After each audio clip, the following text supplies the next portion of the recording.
हाथी और दर्जी की कहानी। एक गांव में एक दर्जी रहता था। वह नेकदिल, दयालु और मिलनसार था।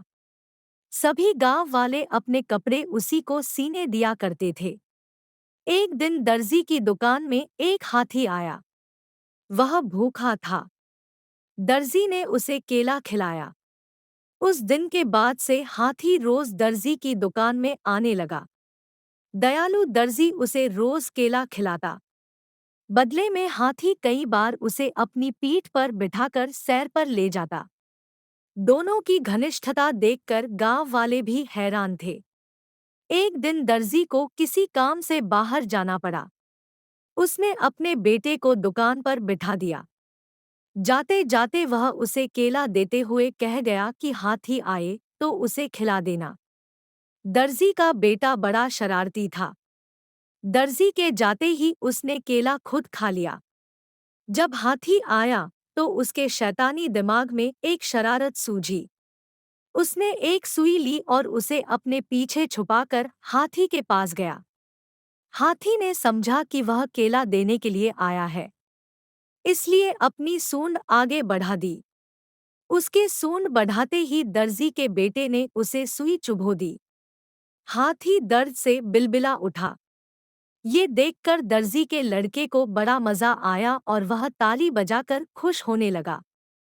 दर्द से बिलबिलाता हाथी गांव की नदी की ओर भागा। वहां जाकर उसने अपनी सूंड पानी में डाल दी। कुछ देर नदी के शीतल जल में रहकर उसे राहत महसूस हुई। उसे दर्जी के लड़के पर बड़ा गुस्सा आ रहा था। उसने उसे सबक सिखाने की ठानी और अपनी सूंड में कीचड़ भरकर दर्जी की दुकान की तरफ बढ़ा। दर्जी के लड़के ने जब फिर से हाथी को आते देखा तो सुई लेकर बाहर आ गया। वह हाथी के पास आते ही उसे सुई चुभाने के लिए आगे बढ़ा, मगर हाथी ने सूंड में भरा सारा कीचड़ उस पर उड़ेल दिया। लड़का दुकान के दरवाजे के सामने खड़ा था। वह ऊपर से नीचे तक कीचड़ से लथपथ हो गया। दुकान के अंदर भी छिटक गया और लोगों द्वारा दिए गए कपड़े भी गंदे हो गए। उसी समय दर्जी भी अपना काम निपटाकर दुकान वापस आया। वहां की ये हालत देखकर उसे कुछ समझ नहीं आया। उसने अपने बेटे से पूछा तो बेटे ने सारी बात बता दी। दर्जी ने बेटे को समझाया कि तुमने हाथी के साथ बुरा व्यवहार किया है, इसलिए उसने भी तुम्हारे साथ वैसा ही व्यवहार किया है। जैसा व्यवहार करोगे वैसा ही पाओगे। आज के बाद किसी के साथ बुरा मत करना। फिर दर्जी ने हाथी के पास जाकर उसकी पीठ सहलाई और उसे केला खिलाया। हाथी खुश हो गया। दर्जी के बेटे ने भी उसे केले खिलाए, जिससे हाथी और उसकी दोस्ती हो गई।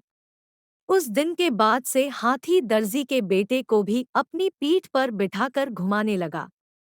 अब दर्जी के बेटे ने शरारत छोड़ दी और सबसे अच्छा व्यवहार करने लगा। सिख, जैसा करोगे वैसा भरोगे। उम्मीद है आपको कहानी पसंद आई होगी।